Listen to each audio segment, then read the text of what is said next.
खूप क्रिएटरला ना मी या साडीचा रिव्ह्यू देताना पाहिलं होतं आणि मला तेव्हाच ही साडी खूप जास्त आवडली होती. सो म्हटलं तुमच्यासोबतही याचा रिव्ह्यू शेअर करता येईल म्हणून मी ऑर्डर केली आहे आणि तुमच्यासमोरच मी ओपन करते आहे. सो साडीचा कलरच इतका सुंदर आणि जबरदस्त दिसतो. एकदम रॉयलवाला पर्पल कलर आहे. त्यावरती छान असं वर्क केलं आहे, जे की दोरा वर्क आणि सिक्वेन्सचं वर्क केलं. इतकं सुंदर आणि जबरदस्त दिसते. जास्त असं शायनिंगवालं याचं फॅब्रिक आणि त्यावरती छान असं वर्क केलं आहे. आणि जे वर्क आहे ते तर खूपच सुंदर पॅटर्नमध्ये केलं आहे आणि ते पल्लू पोर्शनवरती आणि थोडंसं निर्या पोर्शनवरती केलं आहे. सो खूप छान आणि लेस दिली आहे सोबत साडीला. सो त्यामुळे खूप छान दिसते. लेंथ विड्थ साडीची एकदम परफेक्ट आहे. ब्लाऊज पीस सेपरेट दिलं आहे, त्यावरती छान असं वर्क केलं आहे. सो खूप सुंदर अशी ही साडी आहे. फॅन्टी सिल्क फॅब्रिक आहे. सो त्यामुळे एकदम लाईटवेट असं फॅब्रिक असणार आहे. अजिबात फुगणारी साडी नाही आहे.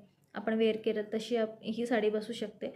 आणि त्यासोबत यामध्ये खूप जास्त कलर ऑप्शन आहे. तुम्ही कोणताही ऑर्डर करू शकता आणि याची लिंक हवी असेल तर ही रील मला शेअर करा. लिंक तुमच्या DM मध्ये मिळेल. Thank you so much.